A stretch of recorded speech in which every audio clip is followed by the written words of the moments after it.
আসসালামু আলাইকুম দর্শক, আমি আরশাদ ইকবাল, আইটি কোঅর্ডিনেটর ও ব্যাট হেল্পার্স রংপুর বাংলাদেশ থেকে আজ আবারও একটি ভিডিও নিয়ে হাজির হয়েছি, যা এআই এর যুগে সাইবার নিরাপত্তা। চলুন তাহলে শুরু করা যাক। তথ্য হলো নতুন সোনা। আজকের যুগে আইওটি স্বয়ংক্রিয় গাড়ি, এআই মডেল এবং নিউরালিঙ্কের আবির্ভাবের ফলে মানুষ এবং যন্ত্র আগের যে কোনো সময়ের তুলনায় আরও ঘনিষ্ঠভাবে মিশে গেছে। তবে আমরা কীভাবে জানব যে আমরা নিরাপদ? ডেটার উপর ক্রমবর্ধমান নির্ভরতা এবং সাইবার আক্রমণ ও ডেটা লঙ্ঘনের হুমকি যেভাবে বাড়ছে সেই বিষয়ে আলোচনা করা হয়েছে। ডেটা অ্যানালিস্টরা সতর্ক করেছেন যে সাইবার নিরাপত্তাকে অবহেলা করলে ভবিষ্যতে বিশাল ক্ষতির কারণ হবে।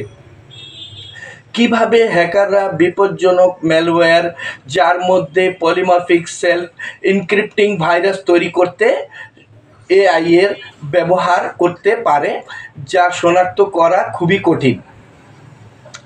এখানে উল্লেখ থাকে যে অনেক বড় কোম্পানিও সাইবার নিরাপত্তাকে অবহেলা করে, যার ফলে বড় আকারে ডেটা লঙ্ঘন ঘটে। একটি উল্লেখযোগ্য উদ্বেগ হলো এআই এর প্ররোচনামূলক ফিশিং ইমেল তৈরির মাধ্যমে সামাজিক প্রকৌশল আক্রমণ সহজতর করার ক্ষমতা।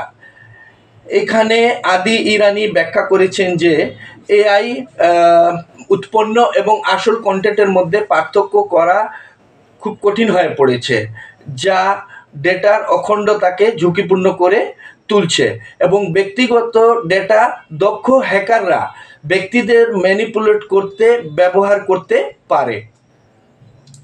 এই হুমকি মোকাবিলায় ভিডিওটিতে পরামর্শ দেওয়া হয়েছে যে এআই জেনারেটিভ মডেলগুলি ব্যবহারকারীদের শর্তাবলী বুঝতে সাহায্য করতে, সামাজিক প্রকৌশল আক্রমণ শনাক্ত করতে এবং প্রোগ্রামারদের সিস্টেম সুরক্ষা নিয়ে কাজ করার উপর মনোযোগ দিতে সহায়তা করতে পারে।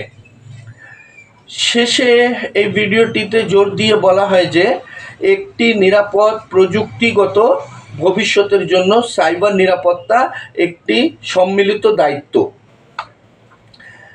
বিস্তারিত জানতে চাইলে এই ডিসক্রিপশনে ভিডিও লিঙ্ক দেওয়া আছে, আপনি দেখতে পারেন। ধন্যবাদ সাথে থাকার জন্য। আসসালামু আলাইকুম।